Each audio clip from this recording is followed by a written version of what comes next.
बहन जी नमस्कार। नमस्ते जी। बहन जी क्या नाम है आपका? सर मेरा नाम है सीमा रुइल। सीमा जी कहाँ से आए आप? सीकर डिस्ट्रिक्ट राजस्थान से आए हूँ। अच्छा एक बात जानना चाहेंगे आपसे कि संत रामपाल जी महाराज जी से आपने नाम दीक्षा कब ली? सर मैं 2014 में 23 फरवरी को नाम लिया था।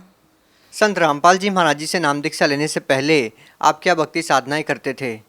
जैसे आम लोग करते हैं वही हम भक्ति करते थे शुरू से। जो भी देवी देवताओं की, शिव जी की, हनुमान जी की जो भी भक्ति करते हैं वही सब हम करते थे। जो हमारे माँ मम्मी पापा जो भी करते थे वही हम सबको भक्ति करते थे। आपने संत रामपाल जी महाराज जी से नाम दीक्षा क्यों ली? क्योंकि मैं बहुत ज़्यादा बीमार रहती थी, इसलिए मैंने संत रामपाल जी महाराज जी से नाम दीक्षा ली थी। क्या बीमारी थी आपको? क्या हुआ आपके साथ? सर जो मैं मेरी स्टोरी को याद करती हूँ ना तो मेरी आत्मा बिल्कुल कांप जाती है। आपको मैं बताना चाहूँगी कि मैं इतनी ज़्यादा प्रॉब्लम थी मेरे, इतनी ज़्यादा मैंने लाखों रुपए करोड़ों रुपए मैंने बर्बाद किए मेरी इसी प्रॉब्लम पे, फिर भी मेरे कोई आराम नहीं मिला। क्या बीमारी थी आपको और क्या क्या आपने किया? मेरी बीमारी का पता ही नहीं चला। मैं जैसे झाड़ फूंक के गई तो उनने बोला कि इसमें भूत है। जैसे डॉक्टर के पास गई, डॉक्टर ने बोला इसमें पाइल्स है। और मेरे लूज मोशन इतने हो रहे थे, बार बार दिन में 10 बार, रात को 10 बार लूज मोशन के साथ मेरे ब्लीडिंग होती थी। इतना ब्लड निकलता था, इतना ब्लड। मैं इतनी कमज़ोर हो गई थी, इतनी ज़्यादा कमज़ोर हो गई थी। किसी ने बोला इसके पाइल्स है, किसी ने बोला इसमें 3 भूत है, किसी ने बोला इसके नज़र लगी। हमने सब कुछ करवाया, झाड़ फूंक भी करवाई और पाइल्स का भी इलाज करवाया। पाइल्स के वो इंजेक्शन लगाते थे मेरे लेटरिन के रास्ते में, मैंने वो भी लगवाया। उससे मेरे और ज़्यादा प्रॉब्लम बढ़ती गई और कोई आराम नहीं मिला। कहीं माता के, काली माता के गए थे, उसने बोला कि इसका अगर आपको कालजा बचाना है तेरा तो तेरे को बकरे का कालजा खाना पड़ेगा। मैंने बोला ठीक है मैं वो भी खा लूँगी, अगर मेरा कालजा बच जाएगा तो मैं वो भी खा सकती हूँ। तो मैंने 4 दिन मेरे को बकरे का कालजा खिलाया और 5 दिन तक बकरा बना हुआ मेरे को वो खिलाया। फिर भी मेरे कोई आराम नहीं मिला था। फिर भी मैं और ज़्यादा प्रॉब्लम थी, मेरे और ज़्यादा प्रॉब्लम बढ़ गई थी। हॉस्पिटल में लेके गए तो उसने बोला कि इसके टीबी है। तो मैंने टीबी की दवाई खाई, दो महीने मैंने टीबी की दवाई खाई। उससे मैं इतनी वीक हो गई थी, फिर मेरी इतनी वो बिल्कुल वेन वैन चलना भी बिल्कुल बंद हो गया था। फिर वो सीकर में मेरे को एडमिट किया एकदम से कि भाई इसकी क्या हो गया, ये तो ख़त्म हो गई, वो हो गई। फिर सीकर वालों ने बोला कि इसको इतनी अभी इसकी 28 केजी वेट है इसको और इतनी भारी पावर की आप उसको दवाई दे रखे हो तो ये तो होएगी ख़त्म। तो मेरे को इसको मेरे पापा को और हस्बैंड को बोला कि इसको जल्दी आप जयपुर लेके जाओ, नहीं तो ये नहीं जिएगी। अगर दुर्लभ जी हॉस्पिटल में आप एडमिट नहीं कराओगे तो ये नहीं जिएगी। 1 घंटे में आप जयपुर पहुँचा दोगे तो ये जी जाएगी। फिर मेरे को 1 घंटे में जयपुर पहुंचा दिया था। आईसीयू में लेके गए थे मेरे को। 2-3 दिन बाद में होश आया और ब्लड भी चढ़ा था और मैं वो जांच भी की थी। उस टाइम में वो जांच की थी, उस टाइम में पता चला कि इसके आंत में स्वेलिंग है और वो छाले हैं। तो मेरे को 18 दिन एडमिट किया था। 18 दिन में हमने 1 लाख रुपए वहाँ दुर्लभ जी हॉस्पिटल में बैंक में जमा होते हैं, तो 1 लाख रुपए दुर्लभ जी हॉस्पिटल में बैंक में जमा कराए हमने। 18 दिन बाद में फिर हम घर आए थे छुट्टी लेके। तो रास्ते में एक झाड़ फूस वाला फिर मिल गया कि इसको क्या प्रॉब्लम है। उन्होंने तो बताया मेरे हस्बैंड ने कि भाई इसके ये प्रॉब्लम है। तो वो बोला कि मैं इसको बिल्कुल ठीक कर दूंगा, ये 3 दिन में एकदम से अपना सर उठा के अपने आप चलने लग जाएगी। आपके हस्बैंड क्या करते हैं? मेरे हस्बैंड है आर्मी में। हाँ आर्मी में, वो आर्मी ड्यूटी करते हैं सर। आपको रास्ते में झाड़ फूक वाला मिलता है, जब आप हॉस्पिटल में इलाज करा ही रहे थे तो फिर आपने झाड़ फूक वालों से इलाज क्यों करवाया? वो बोला कि मैं गारंटी लेता हूँ इसको 3 दिन में। ये जैसे मैं उठती नहीं थी, मेरे से सर भी नहीं उठाया जाता था। तो वो बोला कि उसी टाइम उसने एक पानी में कुछ मंत्र के दिया था, मेरे को पानी पिलाया था। उसी टाइम मैंने ऐसे नाड़ी हिलाना ये सब कुछ करने लगी थी। तो मेरे हस्बैंड को भी विश्वास हो गया कि हाँ ये ठीक कर देगा। क्या तांत्रिक ने आपको ठीक कर दिया? नहीं, वो 1 महीना मेरे को 1 महीना एकदम ठीक सी रही थी मैं, कोई प्रॉब्लम नहीं। तो 1 महीने के बाद में वही प्रॉब्लम, फिर लूज मोशन, लेटरिन जाना, ब्लीडिंग। तो हमने 1 लाख रुपए दे के वो दवाई तो फेंक दी थी और फिर हम उस हॉस्पिटल में गए नहीं। और वो बोला कि इसका जो भी भूत थे हमने वो निकाल दिए और जो भी इसकी तो फिर आपने अपना इलाज किसी बड़े हॉस्पिटल में क्यों नहीं करवाया?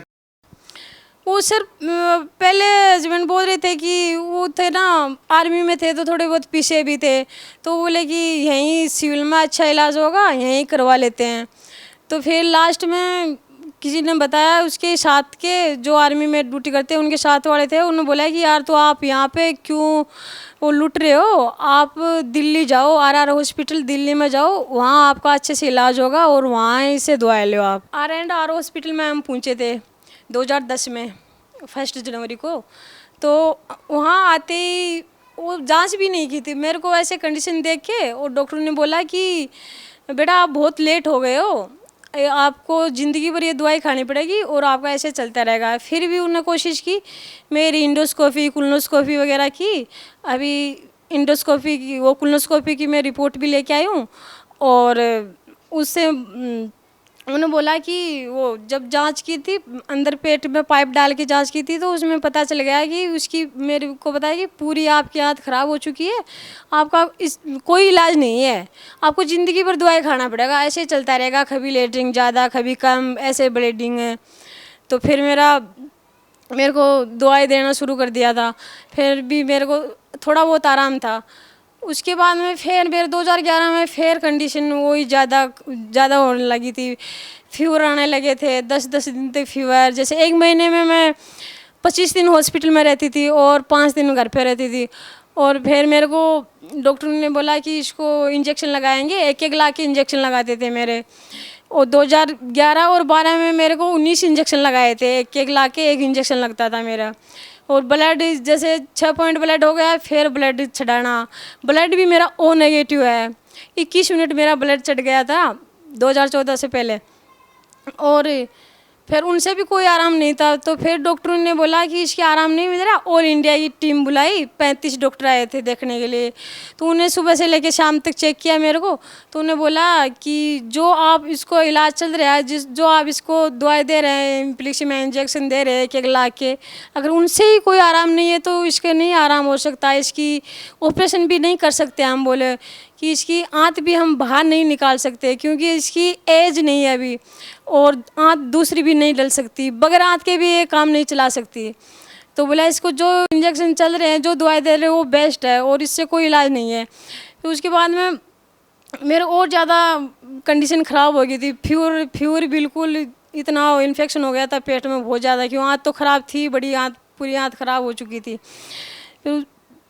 फिर बार बार एडमिट रह रह के मैं इतना सीख गई थी कि मैं खुद दूसरों के इंजेक्शन लगा दिया करती वहाँ पे, लेट महीने में 20-25 दिन एडमिट रहना।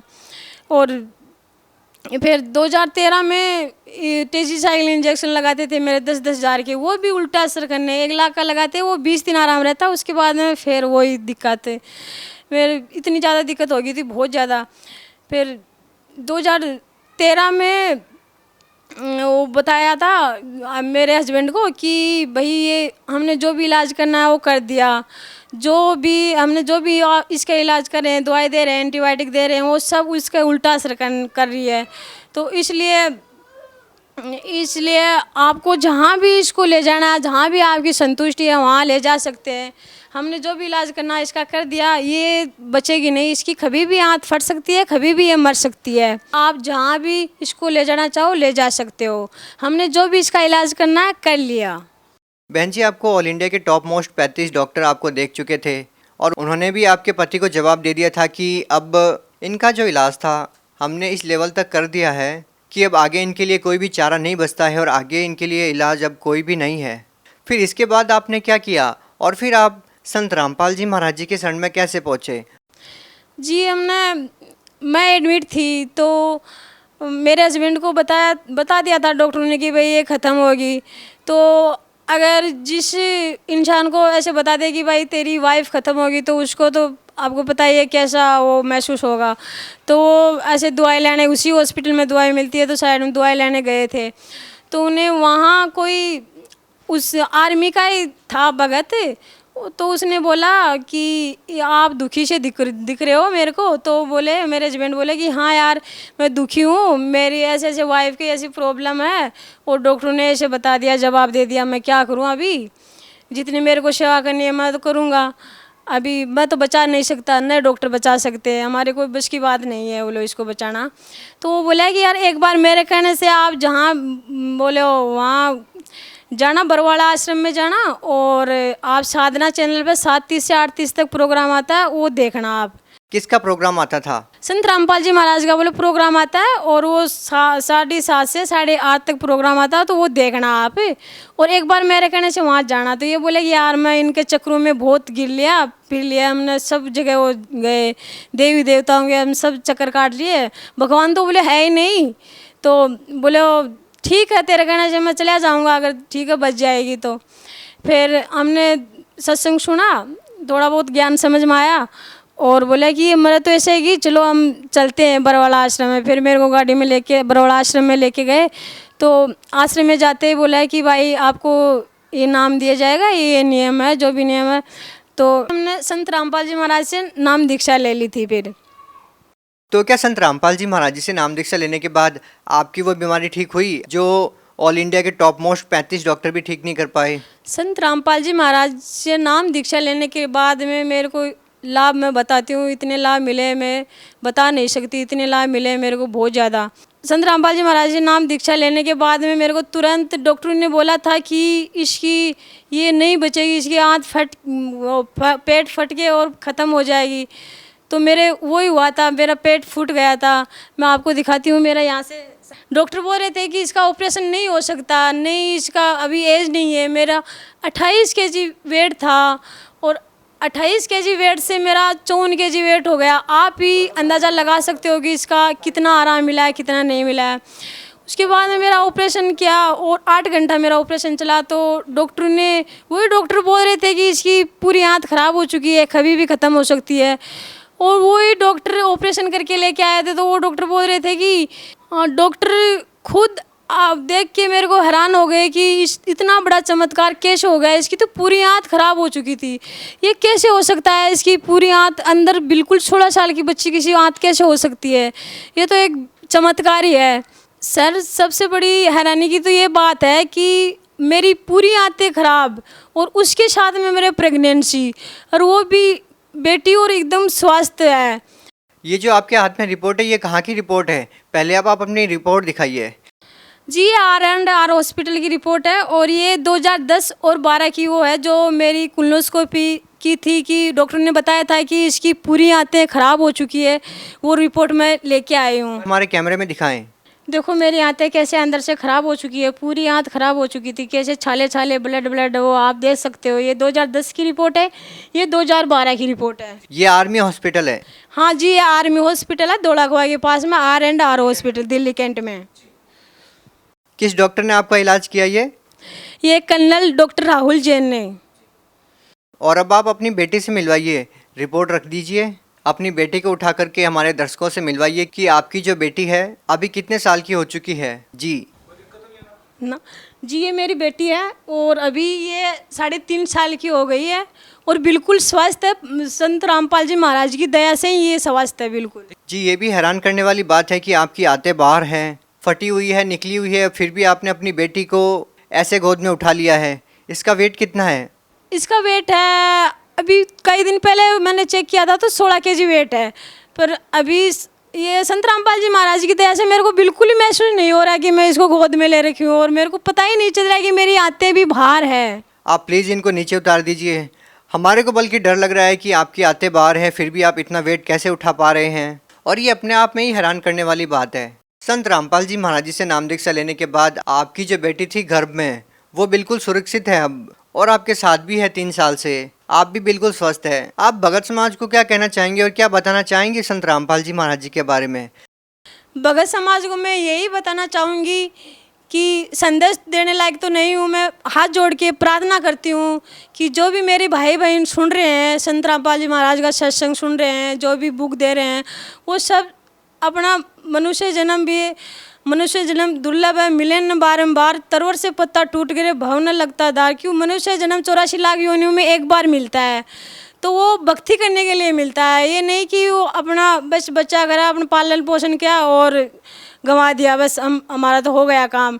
ये तो पशु पक्षी भी करते हैं, सब गाय भैंस, ये तो सब वो भी करते हैं कि अपने बच्चों का लालन पोषण करना है। देखिए, आपकी बेटी और आप दोनों ही मौत के मुंह से निकले हैं और आपका कहना है कि संत रामपाल जी महाराज जी की दया से ये सब हुआ है, लेकिन वो संत आज जेल में है। क्या कहना चाहेंगे इस बारे में आप? वो कहीं भी हो, संत रामपाल जी महाराज हमारे साथ रहते हैं, हर पल पल में हमारे साथ रहते हैं। वो जेल में तो हम हैं, संत रामपाल जी महाराज तो हमारे साथ रहते हैं। उनके ऊपर जो आरोप लगे हैं उनके बारे में क्या कहना चाहेंगे? वो सब झूठे आरोप लगाए गए हैं। जैसे हम सरकार से प्रार्थना करते हैं कि हमारी सीबीआई जांच करो, तो वो सीबीआई जांच क्यों नहीं करे? सरकार से यही है कि हमारी सीबीआई जांच करो, अगर हम झूठे हैं तो हमारे को फांसी लगा दो। देखिए, आपको संत रामपाल जी महाराज जी से जुड़े हुए बहुत कम समय हुआ था और वो जेल में चले गए। उसके बाद भी आपका संत रामपाल जी महाराज जी के प्रति ऐसा भाव है, उनके प्रति आपकी बहुत आस्था है, इसके पीछे क्या कारण है? सर, मैं ये कहना चाहूँगी, कोटी को क्या चाहिए काया, निर्धन को क्या चाहिए माया। और जो आर्थिक रूप से जो भी परेशानी है, जो भी शारीरिक रूप से परेशानी है, वो सब संत रामपाल जी महाराज के पास पूरा इलाज है इनके बारे में। जो आपके पति है वो पहले मानते नहीं थे, वो आस्तिक नहीं थे, एक तरह से वो नास्तिक हो चुके थे, वो मानते नहीं थे कि भगवान है, वो कहते थे कि भगवान नाम की कोई चीज़ ही नहीं है। आज वो क्या मानते हैं जब आप पूर्ण रूप से स्वस्थ हो चुके हैं? वो अभी मेरे से भी ज़्यादा विश्वास है उनको कि ये भगवान है, भगवान है, हर जगह भगवान है। कि मेरे साथ भी भगवान रहते हैं, संत रामपाल जी महाराज एनी टाइम मेरे साथ रहते हैं, और वो मेरे से भी ज़्यादा विश्वास है उनका। और क्या कहना चाहेंगे संत रामपाल जी महाराज जी के बारे में? सर, मैं तो सबसे यही प्रार्थना करना चाहती हूँ कि संत रामपाल जी महाराज आए हुए हैं, उनसे नाम दीक्षा ले और अपना कल्याण कराएं। जी धन्यवाद। जी सत साहेब।